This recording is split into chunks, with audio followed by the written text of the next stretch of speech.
You're listening to the Public Health Epidemiology Careers Podcast, episode 140. Welcome to the Public Health Epidemiology Careers Podcast, where we explore public health epidemiology careers and share tips and strategies to help you enter or transition into the field. And now, your host, Dr. Charlotte Hughes Huntley. Greetings, everyone, and thank you for joining me on this episode.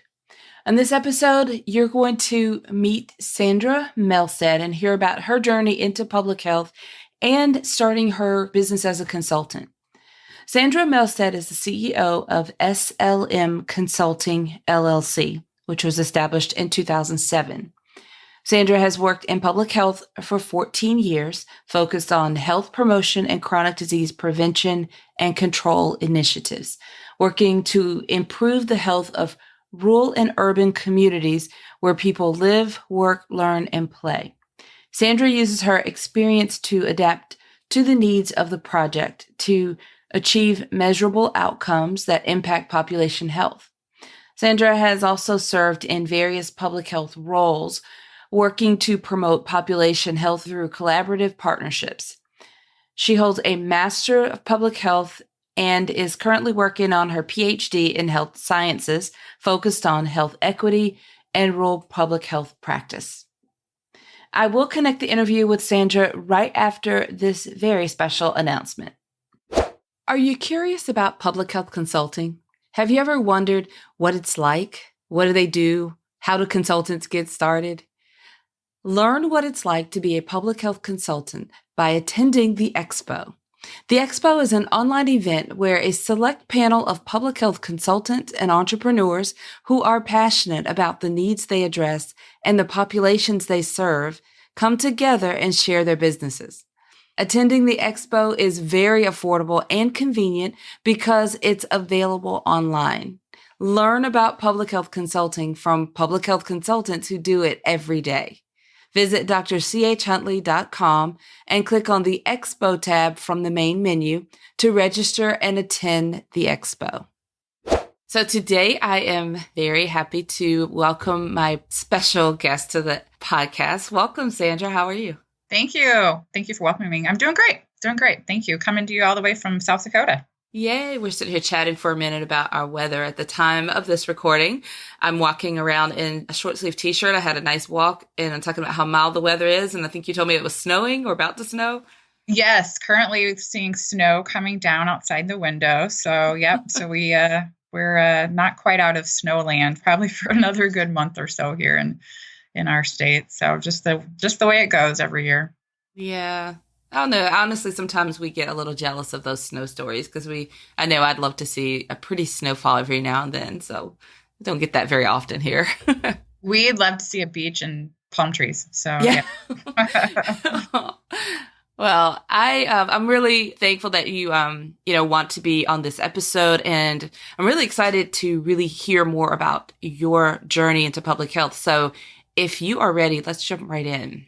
You bet. I'm always excited to talk about public health. So my journey into public health really probably started back from growing up. My parents both worked in the allied health field. My dad was a social worker for many years.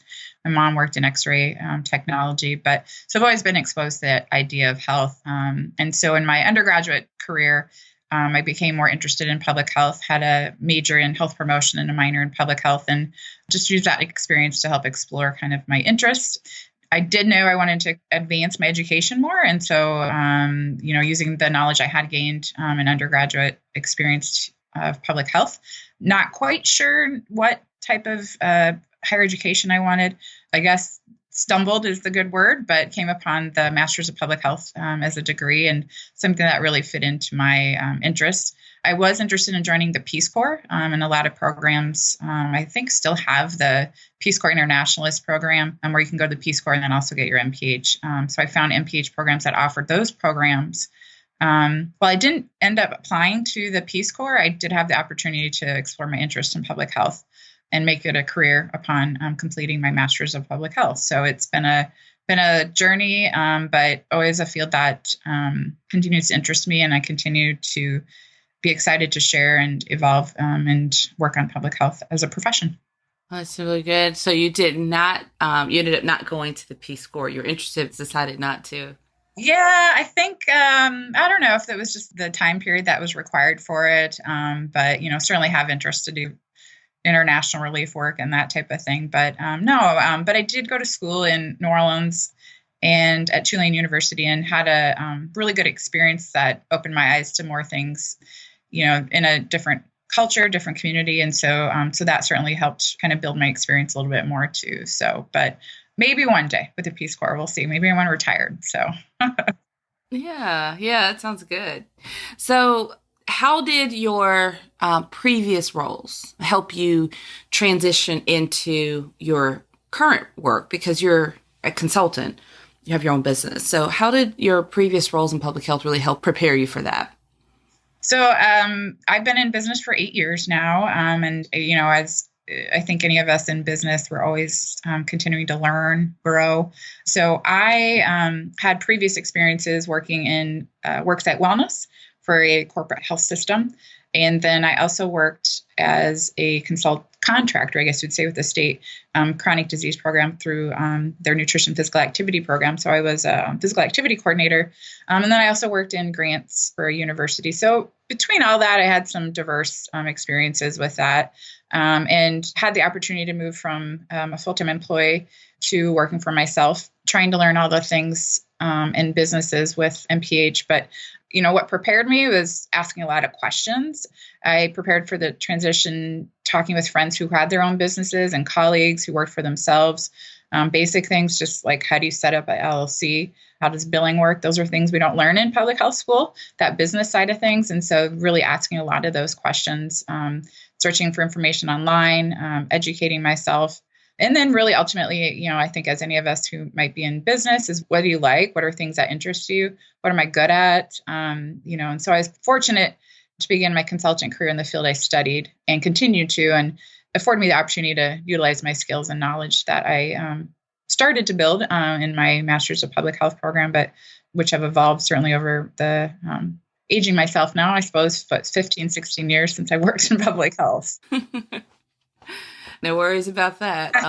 I'm right in that same category, maybe a little older. I don't know. But so that makes perfect sense. I often talk to students, graduates, people that reach out to me with questions, career type questions, looking for direction. I often go back to, I always go back to guiding them to that foundation of really resonating with or getting clear about what your passions are. What are you really interested in? And it doesn't mean that you just, because I want this, I'm going to have this. It doesn't, that's not what I mean, but just really connecting with what brought you into public health, and then that really helps to formulate the questions that you need to ask. And it will help you to ask the right questions and kind of drive you in the direction that you really want to go so that you can really feel fulfilled and connected and feel like you have purpose in what you're doing. Yeah, I agree. I mean, I think true nature of a public health professional, we're here to help and support. And, that's important to be passionate about what you're doing and to know what you want to do. And so if you're going to make a career out of it, it's important to know what drives you and what interests you. For me, it's, promoting population health, helping people prevent illness, health equity. So yeah, it's really important to build that. And, students probably have the opportunity to build that as they go. Certainly that's probably not something I realized I wanted right from when I was in my master's public health program, but certainly through experiences and opportunities that's evolved and you learn what really matters to you and important. So that is a great point. I'm glad you said that because you don't have it all figured out right up front. You don't know exactly, what you're passionate about. Sometimes you really have to start with what you're interested in at that moment and what, really you're naturally drawn to. And through your action, taking action on it, getting experience, that will help you refine. And then you really kind of uncover that over time, part of the process. Yeah, definitely. That's important. Can you explain a little bit more? Because you touched on a little bit, your passion for, health equity and underserved populations and so forth. Can you talk a little bit more about what population and condition or public health problem that you are most passionate about? Oh, certainly. I love to talk about this. And I I guess when you have an audience of public health, that's even more exciting to folks who understand it maybe a little bit more. But again, I mentioned health equity before, and that's really, especially over the last few years, been really important to me as my focus through the work I do and through my business. My motto with my business mission is really looking to address and improve health equity through multi-sector collaboration, data-driven solutions, and evidence-based practice. And those are really areas that I'm passionate about. And I know from the literature and from the work, we know that's what it takes to do that and give everybody that equal opportunity to be healthy. And especially in the work that, I do, and I see it, we're seeing it right now, certainly with the things happening with coronavirus, but those underserved health disparate populations are really needing that support. And so, we build on that capacity of professionals who practice public health to understand why it's important that we do it and how to do it. I think if we're public health professionals tasked with this thing, we need to be doing it. And really the important area when we're looking at health equity is getting to that root cause of those poor health outcomes. And so we know that those social economic factors, societal values, structural inequities are all things that need to be addressed in order to achieve that health equity. And so for me, living in a rural state, that's a lot of the issues. Doing a lot of work right now that we keep seeing those issues that health outcomes are impacted by those social needs, those social determinants of health. And so I'm just passionate about that because, again, we go back to the evidence-based practice, the literature, we know that's what's needed. And so the more that we can focus on that through our public health practice, even our education and our master public health programs, I think the more prepared we can be as public health professionals and really do what we're tasked with doing and really help to ensure that right of health for everybody. So I could go on talking about it forever, but this is an area that really interests me. So so that's what I'm most passionate about really right now. And especially, again, evidence-based practice and that multi-sector collaboration are really important with that as well. I can understand it and relate to, especially the rural communities. My state is also a rural state, the whole state. So there are definitely need for, I guess, specific or targeted interests in the health if we think about populations like that.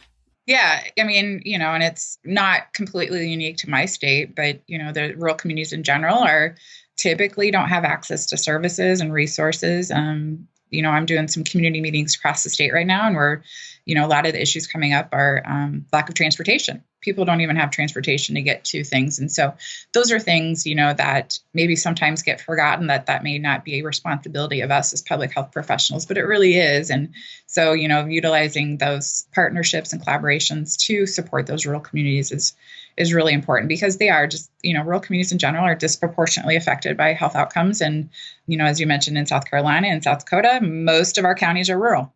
So if we really want to make an impact, we have to look at it through that lens. So I'm really happy to know that you're doing that targeted work. That's really important. So what type of public health, like what products or services do you offer in your business? And also, what is the name of your business? Certainly. So my business name is not very original. It's SLM Consulting, LLC. When I started business 8 years ago, I don't know, I just threw that. So those are just my initials. So if you can put two and two together. So, so my business, SLM Consulting, LLC. So I really have had the opportunity to serve clients through the state health department, nonprofit organizations, universities, and health systems. And so those are typically who my ideal customer is, and really, more importantly, one that really seeks to make an impact and improve health outcomes through that evidence-based decision-making and collaboration. Doing a lot of work right now with our state health department, but have an opportunity to work with some great partners and organizations throughout the state, but also nationwide. And so those are really who I serve right now. Services that I provide, I guess you would consider be more generalist. But again, my years of public health experience have really shaped the interests and the services that I provide. I do a lot of needs assessments. I'm doing some work right now around statewide needs assessments. I also work with health systems, do community health needs assessment and improvement planning. I do provide training and facilitation focused on evidence-based public health topics that are really designed to inform public health practice, specifically looking at public health professionals as well. Grant writing and coordination. I also work to develop programs and implement them, working with funders or organizations to do that as well. And then I do a lot of technical writing and communication. So a lot of that goes hand in hand with some of the work that I do. And then really looking at the evaluation perspective. So I do a lot with data collection, looking at primary, secondary data collection methods, qualitative analysis. So I do a lot of different things.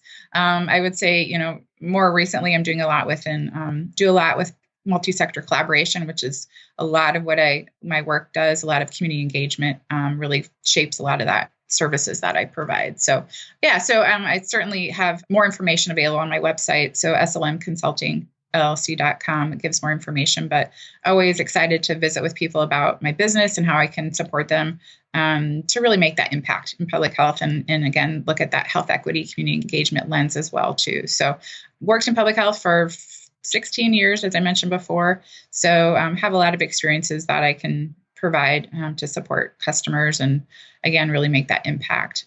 So that's my business in a nutshell, but certainly welcome more opportunity to visit with folks about how I can support them and the company can support that public health effort.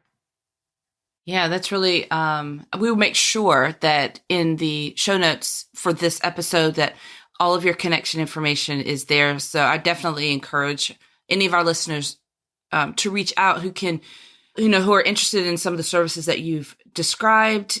And maybe even if they're in a different state, there may be other ways that you can work with them. Do you work with clients outside of your state, or are your clients all within your state? Yep. I've had the opportunity to work with some folks in other states. And so certainly welcome collaboration and working with folks throughout the United States and worldwide, however need be, but always looking to expand and, again, provide that support that's needed to maybe fill the gap or the needs that your organization maybe doesn't have, and how I can provide that support. So always excited and passionate about what I do and look forward to visiting with folks in the future if you're interested. So yes, feel free to reach out. Appreciate it. Yeah, that sounds great. All right, so I'm going to shift. This is really, really great. And I'm loving learning about your business, because these are questions that I've had for a little while, because we've been in the same kind of network, social media, and we've talked a little bit, but I've really been, curious myself to hear more about what you do. So this is a great treat for me, because I'm just getting all my questions answered, and I hope the audience is enjoying it too. Thank you. Well, visiting with you. So I'm going to shift a little bit, because I do want to ask you for some advice that will be really helpful for the audience. So I typically have a good portion of the listeners of the podcast are students, current students in public health, who are interested, of course, in starting careers and getting into careers in public health. And then I have a group in my audience that have already completed a degree, but just are having trouble getting started, or maybe they've been in public health but want to transition to something different. So I want you to first think about the students. For current students who are working on their degree, what advice or tips do you have for them career, related to getting started with their career? Like, what could they be doing now that can really help give them an advantage? Certainly. Yes. So those of you listeners, there's a ways you can build your experience. And again, take it by, I guess, a seasoned person. Is that the correct way to say versus old? Yeah. So, just some thoughts on that. Take the opportunity to talk with public health professionals in the fields you might be interested in and learn more about the work and their public health focus. So you certainly get your opportunities, through your capstone and your internships, but find some other folks to talk with, just meet with them and learn more about what they do. I think that's a good way to get started. Again, find an applied practice experience in capstone where you can develop your skills beyond the classroom. A good mentor within those experiences can help accelerate your skills and learning. So if you can find somebody who can teach you about data collection or analysis, things that maybe you're not getting in your classes directly, that's I think where you're going to really be able to hone your skills a little bit more too. So I'd really encourage you to do that. Public health careers are broad and more non-traditional in nature anymore. So you don't have to go work in a government position. You don't have to work at a university. There's a lot of opportunities beyond those traditional areas, that reside in the healthcare sector, business, educational sectors. Really take time to explore your interests. I will say in my state of South Dakota, we have a large public health workforce who are not employed by state government and universities. So take time to really think and explore out of that box that maybe you're traditionally would think to be employed by. Also ensure that you take opportunity to learn about diverse facets of public health practice and build that comprehensive knowledge and skills necessary to enter that public health workforce. There's a lot of great information out there that talks about we really need to be that diverse public health professional that knows a lot of different things. And so that's really important to build your skills. I would say more importantly, because I see this a lot and what I'm very passionate about as well, but build your writing skills. You maybe don't feel like you're a good writer, but take the opportunity to learn that. I've had the opportunity to adjunct in a Master's of Public Health course recently, and this is often a skill that there's opportunity to strengthen for students. So this is really an important skill. So if you don't have that, you don't feel like you have it, keep working on it, because that's a really important skill that sometimes you don't see in the professional world, that some are just better writers than other. But if you can build your skills, that's really going to be a great asset to you as well. So those are just kind of some ideas that I had, certainly some ways to kind of support you while you're in your studies, but once you get out of school as well. I loved everything you said. I'm sitting here nodding and wish I could high five you, but those are great. Great. Here we go. Great tips there. I like that. And I will also have this included in the show notes. I know some of you may be driving, exercising, and you can't take notes right now, but I'll make sure that all of these tips are listed in the show notes as well. Thank you for that. Now let's switch over and think about those who have already graduated. So they've completed their degree and they're either newly trying to get into the field brand new, or maybe they've been in the field for a little while and they're trying to transition, but just, already have their degree, but they're having trouble getting into the field of public health, having some sort of challenge. What advice do you have for people that fit that category? So I guess back to what we talked about with those who are in school, but again, don't be afraid to look at those non-traditional employment settings. So, I can think of many of the colleagues that I have now. Some work at a city health department, some a lot of them work in nonprofits, even the business sector, you can work on worksite wellness. So there's a lot of different areas in that. So just don't be afraid to explore those non-traditional employment settings in your job search. One of the areas that I would emphasize extremely multiple times, network. So this is just a really important avenue to get to know people and identify opportunities for employment. I've been fortunate enough to build my career through the relationships and partnerships I've built over time.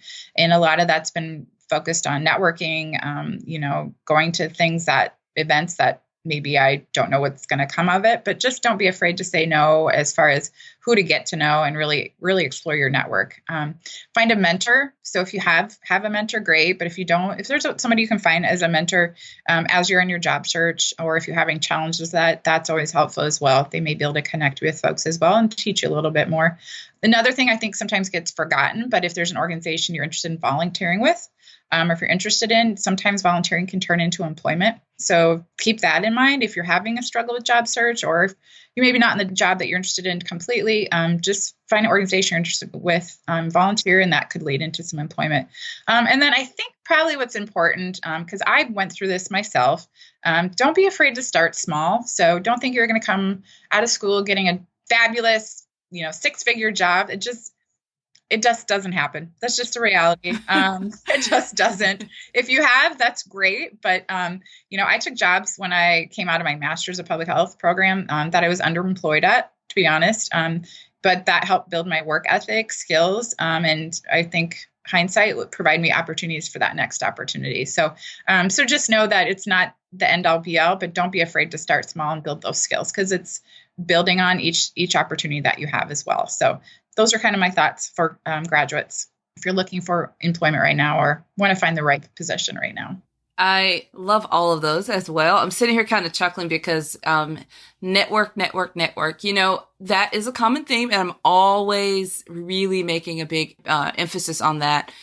And I even have separate coaching programs. I teach people how to optimize their LinkedIn. I can teach you how to network properly, effectively, I should say, at conferences, because people say, I don't know how, or I'm not good at networking. So I created all these resources to help people, because it is vital. You can't wait till you're looking for a job, but you have to.